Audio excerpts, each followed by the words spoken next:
Holy shit, I remember like two of these characters. I was born in 2005, but I straight remember the penguin and the thing, because these look so familiar to me. I can tell she don't know where she going. I can tell she don't know where she going. I can tell she don't know where she going. Cause she foreign. I can tell she don't know where she going. I can tell she don't know where she going. I can tell she don't know where she going. Cause she foreign. Alright, bro, we on who actually made this 3D emoji guy. I have a whole entire playlist. Let's run through it. Let's do it. If you've spent any time online, chances are you've encountered this infamous emoji character in some way, somewhere, at some point. His name is emotiguy, a customizable smiley face character originally released in 2005. His entire purpose to be a fun, accessible, beginner-friendly 3D model that anyone could download, play around with, and create their own personalized image with. And oh god, have people done that. Over the last 2 decades, emotiguy has become easily the most prolific and inescapable emoji character in existence. He's been reposed, reanimated, remixed, and reincarnated hundreds of thousands, if not millions of times. From GIFs and stickers and emojis to animated web series, dedicated fan communities, online cultural movements, reaction images and renders, various obscure video games, and even dubious cryptocurrency projects. But this character, in all his Who the is that? Alright. I'm not taking my pills. His infinite online presence has a paradoxically origin. The closest anyone ever really gets to who actually made this guy is the 3D modeling studio 3D Universe, the name credited on emotiguy's actual product page. But that's not the creator, that's just the studio they worked for. What do you mean worked for? And for the very few people who have tried to dig through the murky, impenetrable abyss that is this character's origin, at best they've come back with just an alias of the creator, and nobody the Dark Whisperer had any real contact with them ever. Until now, because I actually found emotiguy's original creator, and not just that, but I reached out to him for an interview, and he accepted. And over the course of our conversation, I asked him all about the creation and story behind this beloved, bizarre character. Yeah, this is 3D Universe. It's been surreal putting this together, so please enjoy my search for the creator of emotiguy, and once I found him, my conversation with him. W intro. Cool. I'm gonna need this, bro. I'm not gonna lie. February. I might steal it. Please, 5. Daz 3D, an online marketplace selling 3D models for digital artists, sees a new product appear on its virtual store shelves. This chunky sneakered, pudgy gloved yellow emoticon character was published to the Daz 3D store under the name emotiguy, being what was known back then as a digital puppet, basically a little virtual mannequin for you to articulate and mold into whatever absurd, amusing context you wanted, coming bundled with 21 pre-made poses, 41 unique facial expressions, 4 additional prop items, and a highly malleable and expressive pre-rigged character model, allowing for fun, accessible use in creating a variety of image renders. And although his original product page it no longer exists, we can still access this archive of it with the Wayback Machine at the closest retrievable date, February 24th. 2005. Emotiguy here, just over 2 weeks old. And as you could expect, this archive is a goldmine of early emotiguy information. Firstly, we can read his at the time freshly printed description, as it reads, "Tired of the same old emoticons? Now you can make your own 3D smiley for free. Meet emotiguy, the newest addition to Daz's star lineup of characters. This expressive little guy exudes cute yellow happiness like nothing else you've ever seen. This base pack gives you the starting blocks to create all new emotes, as well as give your own spin to some old favorites. And secondly, we can see he was launched as a DAZ original product. He was one of a flagship selection of models DAZ liked enough to stamp their name on and showcase as their own. But DAZ made emotiguy themselves. They specifically sought him out and bought him from his creator, who is credited here not by their real name but by the pseudonym Dark Whisper. Though for some reason a little over a year later, in June 2006, this credit was changed from created by Dark Whisper to created by 3D Universe, and has remained that way on every instance of emotiguy since. But for the first year and 4 months of emotiguy's life, Dark Whisper was credited as his creator. This Dark Whisper actually having quite the track record in the underground digital puppet scene, which we will be uncovering soon enough, but for now... The alien, oh shit, I remember like 2 of these characters. I was born in 2005, but like I'd straight the penguin thing, because these look so familiar to me.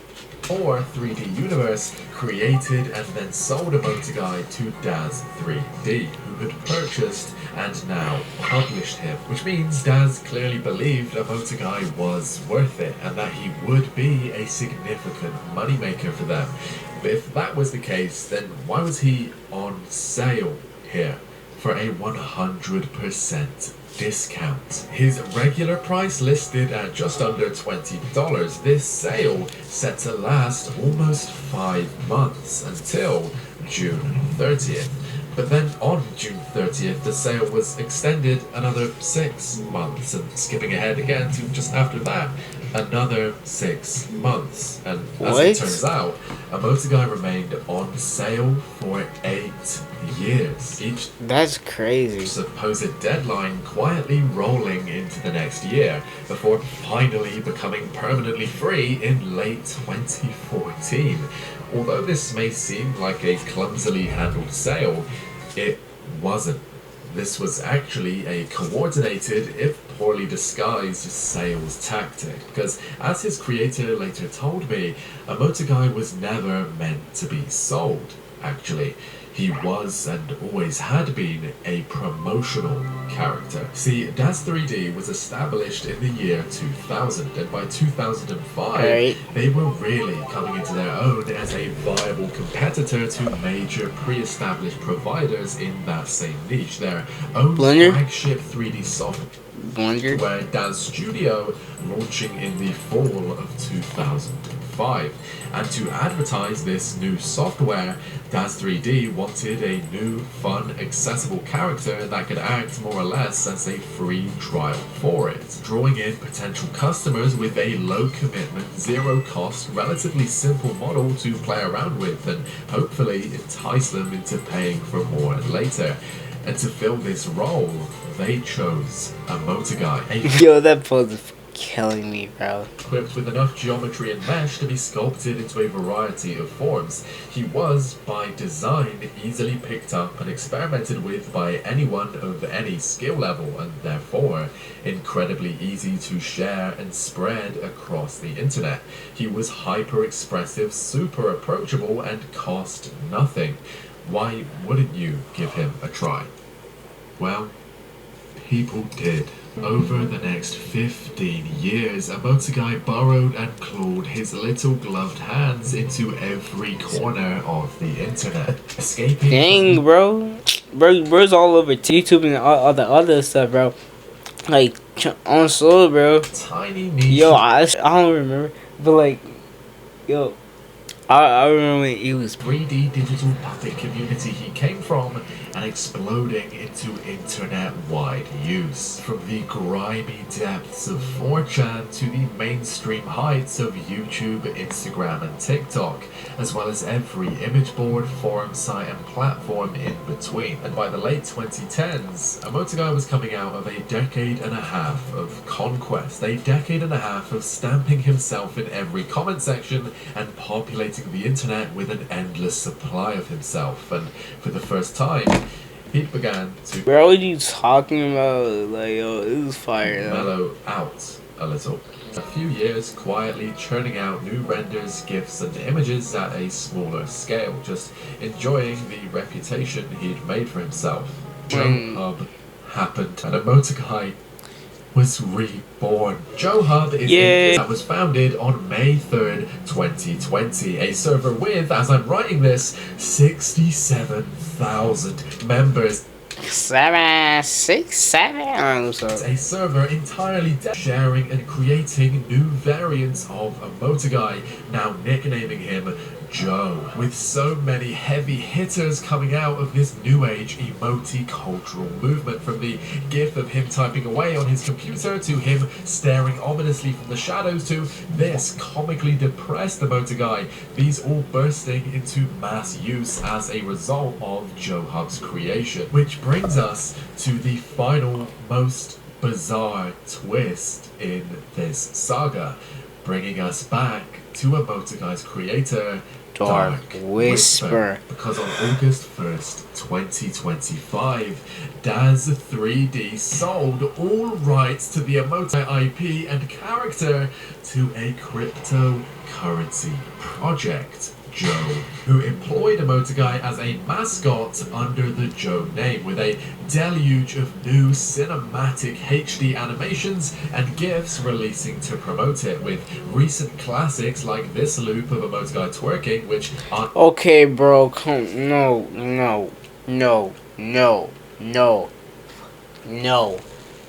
Is not. It's working.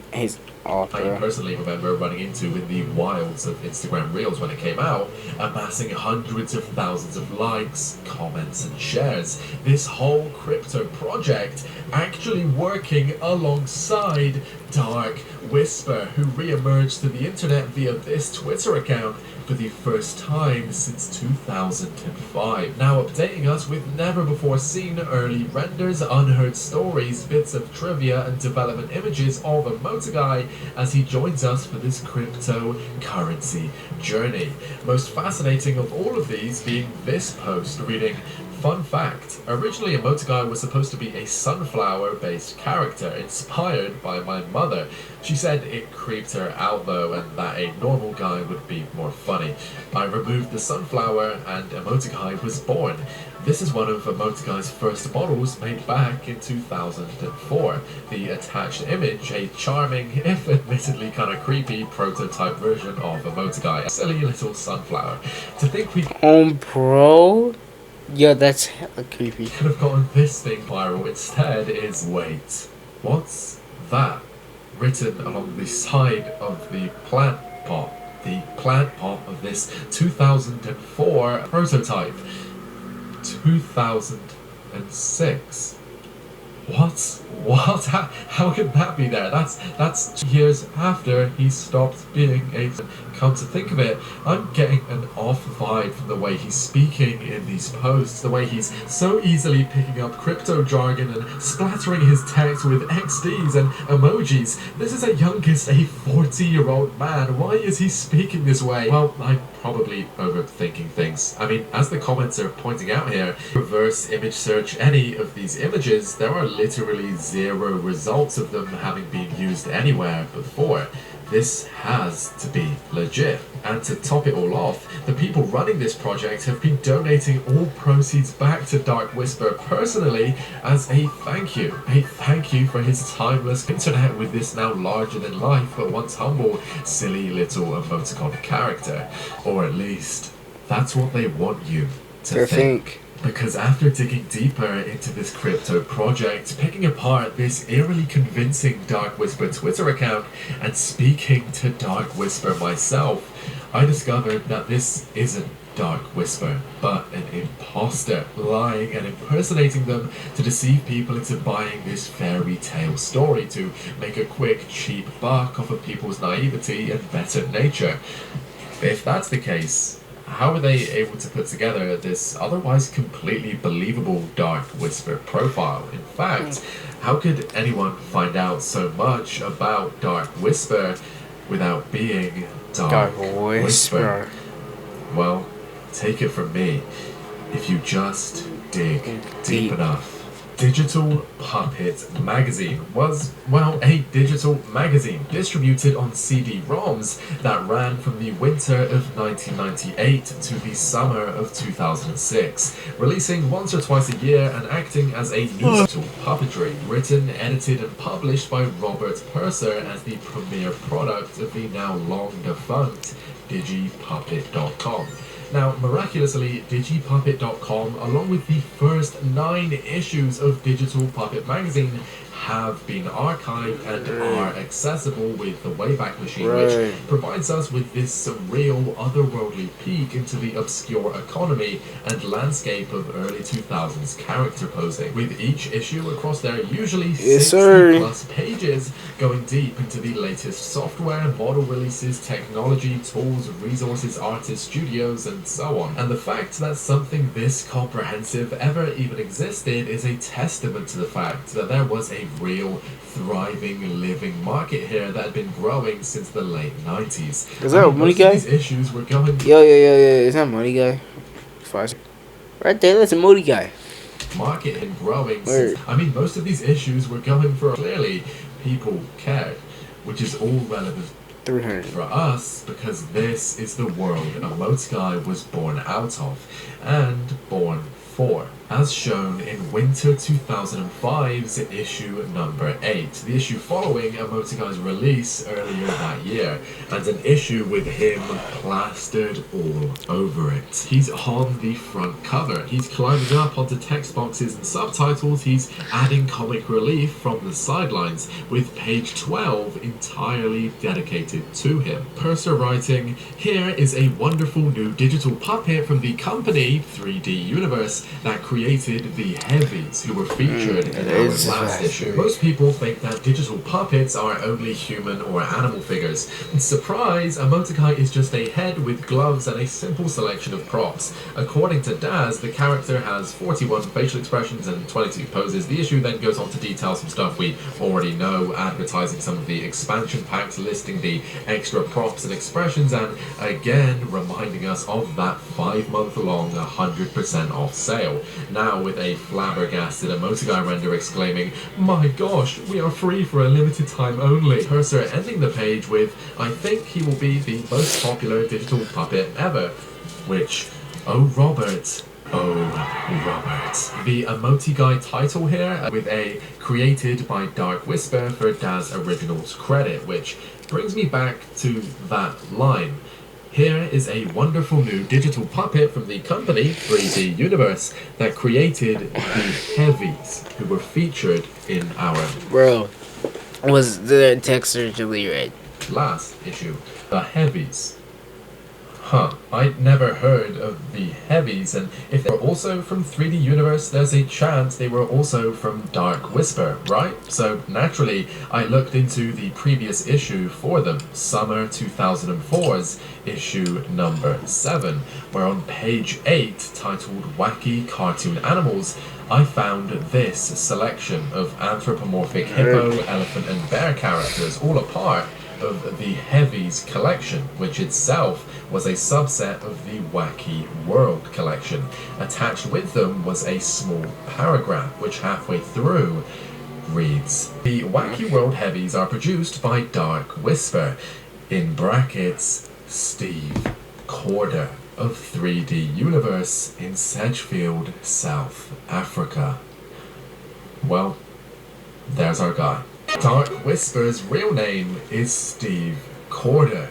Steve Corder is the creator of emotigui. Okay, so we answered that question. I'm here for it. He's an artist from South Africa working with 3D Universe, a studio that produces exclusively 3D characters and digital puppets. And by looking up Dark Whisper across old early 2000s forums on sites like Renderosity, we can see Steve had already made a name for himself as a significant, respected digital puppet producer. See this thread from May 18th, 2004, with a user asking, "What is Dark Whisper's website?" To which another user just 3 hours later replied with a link to 3D Universe, which, by going back to archives of it from around this time, may as well have just been called Steve Corder, the website. Almost every upload, tutorial, and news update here being from Steve or Dark Whisper. His works ranging from more traditional, realistic human models and real-world items to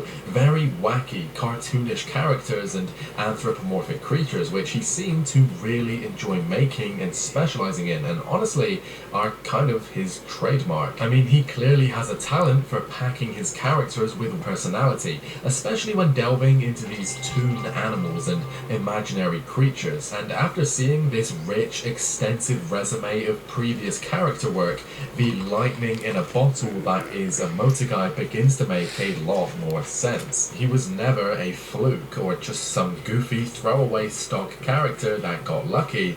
He is a product of Steve Corder, an expert in silly and fun but genuinely well-crafted models. And at this point, I'd hit bedrock.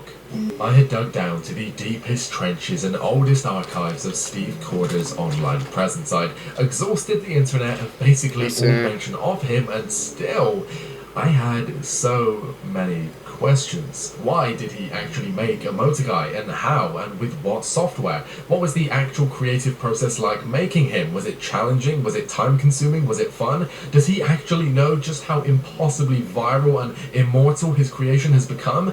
Was that really him working with JoeCoin with that Twitter account? Well, it didn't look like I was going to find any of this lying around in the abandoned gutters of the Wayback Machine. If I wanted to find this out, I was going to have to ask Steve myself. And so I did. I was able to get in touch with the current PA director of Daz 3D, a gentleman by the name Jack Tomlin, who, as his personal website states, had himself been an artist working with Daz for over 18 years prior, which I had hoped meant there would have been at least some overlap between him and Daz's publishing of emotiguy in 2005. So, after finding his contact info, I sent him an email asking if he was aware of or was involved in emotiguy creation, because if he was, I'd like to ask a few questions. To which he replied that no, he wasn't, that had nothing to do with him, but if I wanted, he could let emotiguy's creator know himself that I was looking for him, an offer I, of course, accepted. And so I... Wow, it's... why? Yo, he done all this, and then yeah, blah, blah. I held my breath, crossed my fingers for a reply.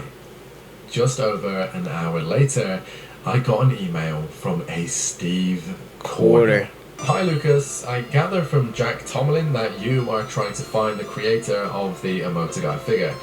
I was the creator of that product, so let me know how I can help out. All the best, Steve. Sent from my iPhone. And just like that, I was speaking to Steve fucking Corder. And so I replied back, explaining I was putting together a video investigating emotiguy and that to hear from him would be incredibly valuable. I had a few questions to ask him, and even though I knew the answer would be no, I went out on a limb and asked if he'd be comfortable coming on for an interview at some point in the following week. To which, again, he said just yes. An hour later, he agreed to the interview. And, well, here it is. Thanks for coming on. Really appreciate it. Before we get into any of the emotiguy specifics, if you wouldn't mind introducing yourself, how you got into 3D modeling and eventually got working with 3D Universe and Daz 3D. Oh, yeah, I'm Steve. I actually used to be a programmer, developer. I was working for a company that gave me a lot of time for each of my projects. The project would be given sort of like 3 months, and I finish it in 2 weeks. A lot of spare time, and when I went to my bosses, they would say, this is the time you've allocated, find something to do. So I kind of found something to do. And I started playing with 3D. Back at that stage, there was only a couple of 3D sites, and there was 1 or 2 sort of mainstream products, one of them being Poser, which is still around, haven't been for a long time now. So I got into... Wow. Yo, I'm in there, bro. But anyways, I was pretty much just making pretty pictures poser, but then quite often I'd want to create an image with maybe a character sitting at a bench or sitting on a chair, and I didn't have the chair, so I kind of taught myself how to model, kind of whatever free programs I had at that stage. The I used was a program called emotiguy, which I don't think is even around anymore. But yes, I used to sort of design very basic my images, and kind of was constantly asked by people commenting on my pictures, hey, where did you get that chair? Where did you get the table? Whatever. And when they found out that I'd created it, they'd like, oh, would you sell it? And yeah, so that was sort of the start of my sales almost. So that was through a small generosity. I was with that stage, and I basically started creating content there. And it was a fairly quick process because I absolutely love with the whole 3D design. So for quite a while I was content sell on that was kind of like years, and it got to the stage I was making more from my hobby than I was making from my day job. So my wife decided, let's try this full time, and that's more than 20. And I just found with the 3D, being able to actually conceptualize a character that could have personality on the screen. Was awesome. Yeah, that definitely comes across with emotiguy, and some of your other works with Universe, like the heavies you made a bit before, they definitely embody that cartoonish, silly, fun style. I mean, has that always been your thing? The more like wacky, cartoonish characters? Is that something you've always specialized in? Yeah, but also when I started, the kind of that you got, they weren't realistic. I mean, we weren't at the stage of photoreal characters. They were sort of very and unbelievable. But I mean, I've always enjoyed the sort of more wacky, crazy proportions. Yeah. So I felt that way to go. Seeing as we couldn't actually create super real content at that stage. So I sort of graduated. Low-key, he spoiled the whole entire, not the whole entire call, but like, he spoiled getting onto the video. I'll say that, because he said, hopping on the phone with Steve, right? And I just fell in love with it. When you create a realistic human, there's certain things that... You should have blurred his face. That's where my passion is. I still do create and scripts and all sorts of other things, but that's more a case of bringing in the money. Yeah. My passion is the cartoon, the crazy, you're pushing to the... Why did you end up creating emotiguy specifically? Was that your own idea, or was that a commission from Daz 3D, or someone else requesting it, or was that an original idea and then you went on to sell it through that platform? So in 2005, I mean, I was still at Vendorosity at that stage, and in 2005, Daz 3D was really sort of coming into their own, sort of upcoming as a competitor. They were starting to work on the very first version of Daz Studio, and they wanted to start playing around with actually selling content. So I was one of two guys that was actually poached from Vendorosity, where Daz actually contacted me and said, okay, we love your stuff, we want to buy out and bring you across to Daz. Wow. and be one of the first two merchants there. So I sort of just moved across to Daz, and with their brief software, they wanted some sort of character that would be fun and easy to play with, but also to show off what their software could do. So it was an idea that I've been playing with anyway. I always loved the M&M's characters, and it was always an idea of mine to sort of come up with a similar character, but going more along with the emojis. Emojis at that stage were only just really starting, so I just wanted to create a 3D character based on that sort of concept, but then to try and sort of cover all of the various possibilities the emoticons could do, the expressions, and so that's why I ended up with giving him a pair of hands and sort of going the way I went. And Daz sort of loved the idea, so they actually ended up purchasing the basic meme from me, and then they had it free, with the idea being that they it would help push their package out there, because they were giving away the package for free. So it would help get their package out there, and people would be able to actually get some content for free to play around with and sort of try and hook people into their package. Yeah, that makes sense then. I was going to ask if he was like a promotional character essentially, because then eventually there was the Emotu pack. Although I couldn't see if that was that free or was that paid, that one, if you remember. So It was free. I just broke my little brace, bro, like no lie. I literally broke this. I'm a dumb kid. Typical and hats and all sorts of things, and all of those were paid. That's where the paid products came in. So people would like pay to sort of basic emotiguy to be able to do that. I wanted to ask actual creative process with him was like how did it take to make him? Was it what software and stuff? Because I've never 3D modeled. I like research and stuff. I'm really into the mythos of these characters and looking at like the lore of them. But I booted up the first ever to see if I could animate Emotuguy to any degree. I managed to get him to bob up and down in a little like idle animation. But at least from an outsider looking in, the skeleton, the different poses, it's like an absolute technical nightmare. So I wanted to know what it was like to actually put something like that together. At that point, was it so second nature to you that it's just like another day at the office, or was it actually a challenge to navigate through something like that? What was it like to make it? So emotiguy was a learning experience for me from the point of view that I hadn't really created that many rigged characters. Up until that stage, a lot of them, I would morph characters that came from Renrosby, and specifically emotiguy was one of the characters that I actually rigged. So it was a massive learning experience. I mean, nowadays I do knock off a emotiguy character in sort of a day or two. But back then it took me probably about 2 weeks, making mistakes and going back to the beginning and starting it, and just learning how to do it. Especially with that, his hands aren't actually at his body anyway.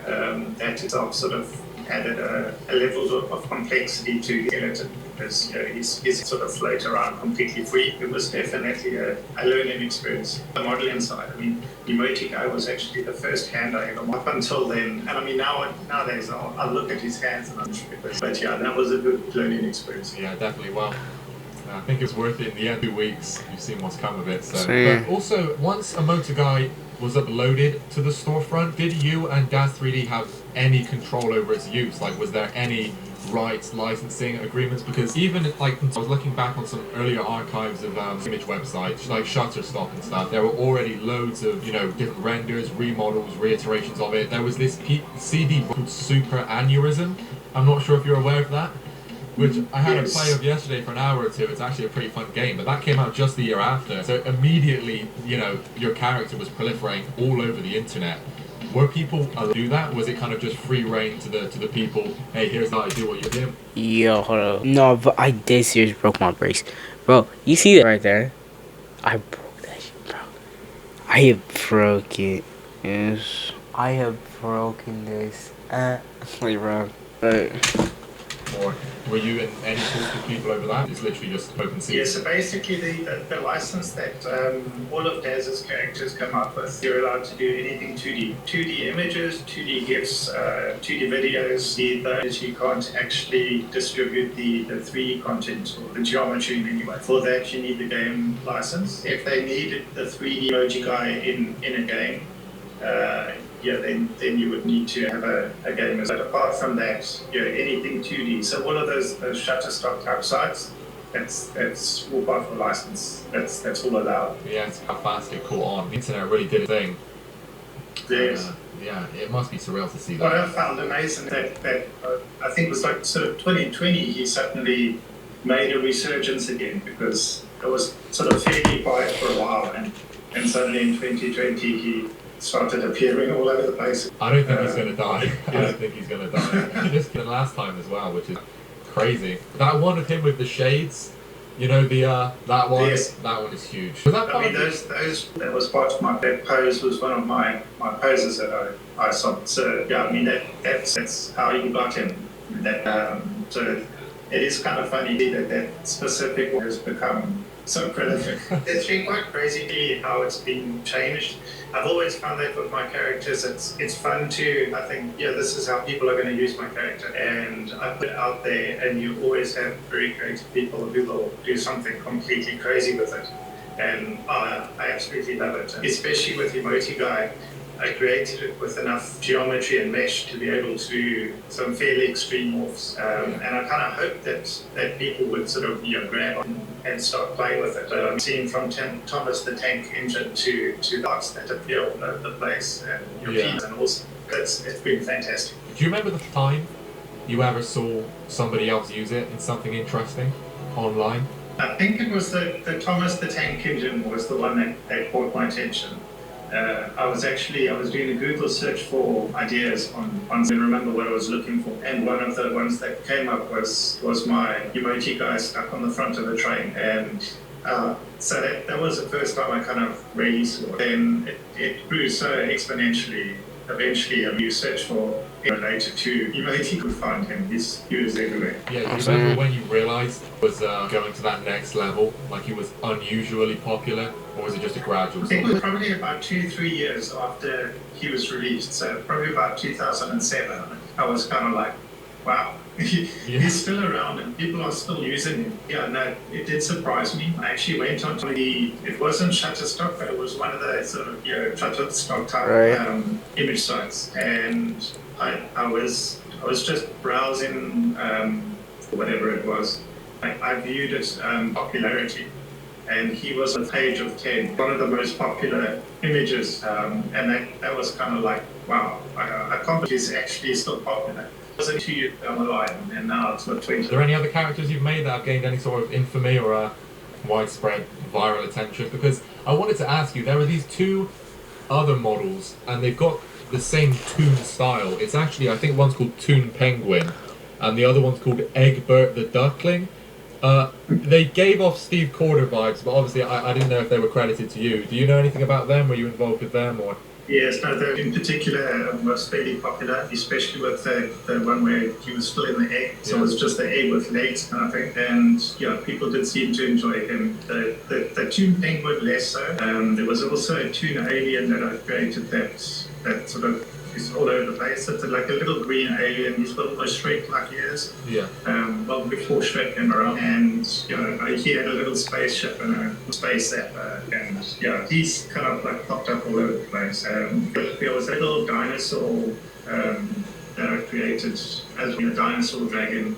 I suppose it's more of a dragon, he had the little wings. And he's also popped up all over the place. And in fact, the one day I went to a grocery store and walked in, and on one of the packets of marshmallows, it had my character went to that part of the packet, and that was like, oh man, that was so cool. I mean, obviously, I was selling my stuff in America, at the bottom end of Africa, and somehow my little guy has gone to America and been bought by somebody who's used to do marketing, and it's ended up in a shop back in South Africa. I mean, that I found amazing. That same little guy ended up, I was at movies with my kids at one stage, and there was an advert for a kids club that you could join, and then you get like free popcorn or whatever it was. And we're in front of the big screen, and this little toon dinosaur comes walking onto the screen. And it was like, oh. I think one of the sad things creating a Yo, he's a W thing. I can see it all. Quite often somebody will contact me and go like, oh, your whatever character was on this advert, whatever. But because it's been sold in America, quite often that sort of doesn't get all the way back to me here. But it is fun when you happen to see it in a newspaper advert or magazine or whatever. Yeah, and then that whole Joe Coin thing. How did you learn? Were you told about that from you knew anyone on the business side of things? Because that's the most random thing ever. I actually found that out because you wanted to chat to me. Yeah, Steve didn't even know Joe Coin existed. Now, quick clarification. At the time of this interview, I hadn't found that Dark Whisper Twitter account yet. I came across it a few days later after some more digging, and when I did find it, I sent Steve another email and asked him directly if this was him. To which he replied, and I quote, "I never had a Dark Whisper Twitter account. That account isn't mine." So, that's crazy though. Like, I said interview about all this bull and all that, whatever, was just just right. I don't know how he's been No, cooking. Joe Coin isn't with Dark Whisper and giving back to the internet, lying to you. This isn't him. This whole sunflower thing is a lie. All these old renders are probably just dug up from old obscure forums and image boards, or were just made from scratch to convince people of some legitimacy here. Now, I'm not CoffeeZilla. I'm not going to act like I can put together some savage takedown of a crypto scam here. I can't. I have no clue about crypto. I'm just someone who set out to find emotiguy's creator and actually found him. These people are claiming they did too. They didn't. Just wanted to make sure that was clarified in this video. Now, back to Steve. I actually found that out because you wanted to chat to me. So I mean, I went online to find out. Yo, is that the one? Is that the music to You know, Really? dun, and dun, like, is he dun, making dun, really dun. the joke point? And it was like, oh wow. So I mean, I didn't actually even know about that. Second to last question, I wanted to ask if you still have, or if there ever was, any prototype versions of emotiguy, or any like early renders or previous iterations of him, sort of things, or any development of him that either did exist or you still have a hold of? So no, emotiguy, that was my first model. So apart from having sort of lower resolution versions of him, because everything was designed with subdivision, so the actual original guy was 4 times on the polygon count. So apart from that, that was the original version. So there was no point in anything. That was what came out. What was released. You just see it in your mind. That's it. You just brought it to reality like that. Pretty much. I mean, I started with a basic Smarty type shape and played around with character in there, and then add in a lot of geometry where people might want to sort of experiment and sort of play with his shape. And yeah, it was basically a case of when I got him smiling with that sort of silly smile, showing those teeth. It was like, yeah, that's him. That's it. He's done. I'm imagining walking into a store and seeing on packaging or seeing in the cinema. That's incredible. Yeah, you definitely achieved something with this crazy. It's a very strange twist, not expecting to see your own character and seeing it there. I mean, it's something that I'm sort of used to now because my characters do tend to get all over the place. But the first couple of times, I'd actually buy the product. Yeah. So just to bring it home, yeah, there was lots of marketing. Okay, well, yeah, I think that about wraps up all the questions I had. Corda, thank you so much for coming. I really appreciate your time. And yeah, thanks for the interview, man. I really appreciate it. No, cool. It was great from you. Nice. I'm glad you found me. Yeah, somehow. By some miracle of Jack Tomlin. I was, thank you very much. Have a good day. Okay. Thanks for your time. Bye now. Cheers. And that is how my conversation with Steve Corder ended. Or at least over call, because he did reveal one last little piece of trivia to me over email a few days ago, actually explaining why that Dark Whisper to 3D Universe name change took place all the way back in June 2006. He said, by the time I moved all my content over to Daz 3D, I felt the name Dark Whisper was too mysterious and not clearly a 3D content creator. I originally considered 3D Tooniverse because of my passion for wacky characters and even registered the domain, but ultimately decided on 3D Universe as that would include non-Toon products too. That's tough. So yeah. Anyway, just thought I'll give you a bit more recognition. Yes, personally. That just up my search for and conversation with the creator of the infamous 3D emoticon character, emotiguy. Oh, bro, hold up. There's literally no recording of Steve Corder's name That's in association with emotiguy anywhere online before I'm uploading this. If you literally search Steve Corder emotiguy, you get nothing. Like, you get these 3 results, which all have nothing to do with Steve emotiguy. It's just Steam. So, internet, now you know. And that also wraps up the most grueling video making process I've been up until probably 5, 6, or 7 a.m. every last 2 weeks at least, working like 10 or 12 hour days, just making this video, just editing on this video has been a nightmare. a beautiful nightmare. I loved it, but it's been up to say the least. I've really tried to pull out with this one, especially after my video doing so well, which again, if you watched the last one, thank you so much. This video is me giving it my all. Of course, I managed to get a hold of Steve, which, you know, I've thanked him personally. I actually sent him the film uploading it and loved it. He said he liked it, so I'm really glad he enjoyed it too. But a last thank you to Steve. He really did more than he had to with the interview, and he did not have to come on for that. But he did, and he made this project possible. So again, a big thank you to Steve Corder. If you'd like to support the channel, well, you've already watched up to this point in the video, so you have, with a nice long view. But I do have a membership. It's £2 a month, which I think is about $3. If you'd like to go that extra step and support the channel, please do. I'd really appreciate it. How much is £2 to US dollars? That would be $2.69. Yep. There's no pressure to. It's not an expectation or he got it right. Requirement. I mean, you watching this far into the video is enough support. If you'd like me an extra penny a month, then go ahead. And I think all that is left me is to thank my members. So a big thank you to Sneezebot 8000, Koi 13, Spagoni, Ethan L 6234, Sebi, Stenisful, Null 238, Jared Shieldneck 5442, and Mr. 11. Cool. Ego, this is your world. Don't try to stop me from reaching my greatness. If you know me, then you know I'ma make it. Shawty keep phoning and calling me daily. I had to call it back, told her we can't be. Granny, I hope that I make you proud, cause all these voices, they getting too loud. I'm tryna make a new wave, a new sound. You wanna see greatness, better stick around. Gonna make it independent, okay? Even when labels start coming my way, ain't gonna make millions while I make it thousands. Ain't gonna get Uber rich on my talent.